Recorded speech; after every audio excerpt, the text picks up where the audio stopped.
Sir, ರಾಜಕಾರಣದಲ್ಲಿ ಸಿದ್ದರಾಮಯ್ಯನವರು silent ಆಗಿಬಿಟ್ಟಿದ್ದಾರೆ ಅನ್ನೋಂಥ ಮಾತುಗಳು ಚರ್ಚೆಗಳಿದ್ದಾರೆ ಸರ್. ನೀವು ಸೈಲೆಂಟ್ ಆಗಿದ್ದೀರಾ ಸರ್? ಸೈಲೆಂಟ್ ಆಗಿಲ್ವಲ್ಲ, ಮಾತಾಡಲ್ಲ ಜಾಸ್ತಿ ಅಷ್ಟೇ. ಹಾಗಂತೇಳಿ ಸೈಲೆಂಟ್ ಆಗಿದ್ದೀನಿ ಅಂತಲ್ಲ. ಈಗ ಸಂಗೊಳ್ಳಿ ರಾಯಣ್ಣವರ ಪ್ರತಿಮೆಗೆ ಹೂನಾರ ಹಾಕೋದು ಸೈಲೆಂಟ್ ಆಗಿರೋದ? ನಿನ್ನೆ ಅಸೆಂಬ್ಲಿಗೆ ಹೋಗಿದ್ದೆ, ಸೈಲೆಂಟ್ ಆಗಿರೋದ? ಮೊನ್ನೆ ಪುಸ್ತಕ ಬಿಡುಗಡೆ ಮಾಡಿದ್ರೆ ಸೈಲೆಂಟ್ ಆಗಿರೋದು. ಆದ್ರೆ ಸಿದ್ದರಾಮಯ್ಯನವರು ಸೈಲೆಂಟ್ ಆಗಿದ್ದಾರೆ ಅನ್ನೋದು ಮಾತಾಡೋದಕ್ಕಿಂತ ಸೈಲೆಂಟ್ ಆಗಿದ್ರೇನೆ ತುಂಬಾ ಯೋಚನೆಗಳನ್ನ ಮಾಡ್ತಾ ಇರ್ತಾರೆ ಅನ್ನುವಂತಹ ಮಾತು ಕೂಡ ರಾಜಕೀಯ ವಲಯದಲ್ಲಿದೆ ಸರ್. ಹಾಗೇನಿಲ್ಲ, ನಾನು ಈಗ ಮುಖ್ಯಮಂತ್ರಿ ಅಲ್ಲ. ಮುಖ್ಯಮಂತ್ರಿ ಅಲ್ಲದೆ ಇರೋದ್ರಿಂದ ಮುಖ್ಯಮಂತ್ರಿ ಆಗಿದ್ದಾಗ ಈ ರಾಜ್ಯದ ಜವಾಬ್ದಾರಿ ಇತ್ತು. ಈಗ ಜವಾಬ್ದಾರಿ ಇಲ್ಲ. ಶಾಸಕ ಬರೀ ನಾನು ಶಾಸಕ.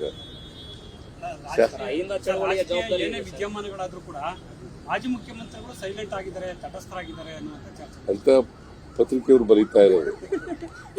ಸರ್, ಅಹಿಂದ ಚಳವಳಿಯ ಮುಂದುವರಿಸುವ ವಿಚಾರದ್ದೇನು? ಅಹಿಂದ ಚಳವಳಿ ಮುಂದುವರಿಸುವಂತ ವಿಚಾರದಲ್ಲಿ ತಮ್ಮ ಪಾತ್ರಗಳೇನು, ಮುಂದೆ ಹೆಂಗೆ? ಅಹಿಂದ ಇದೇ ಸಂಘಟನೆ ನಡೀತಾ ಇದೆ.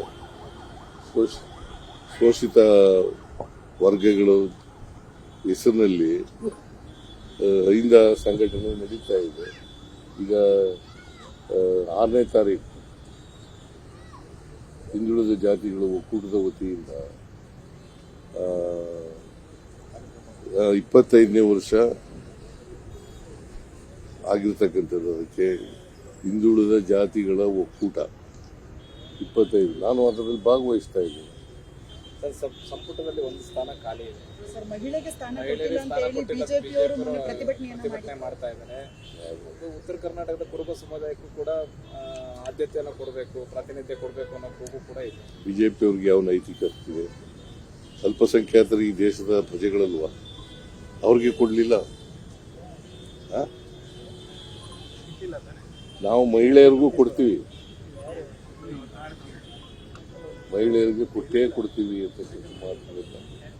ನಾನು ಬಹುಶಃ ನಾನು ಹೈಕಮಾಂಡ್ನವ್ರಿಗೂ ಹೇಳಿದ್ದೀನಿ, ಮಹಿಳೆಯರಿಗೆ ಕೊಡಬೇಕು ಅಂತ. ಯಾರಿಗೆ ಗೊತ್ತಿಲ್ಲ, ಹೈಕಮಾಂಡ್ನವ್ರು ಏನು ತೀರ್ಮಾನ ಮಾಡ್ತಾರೆ.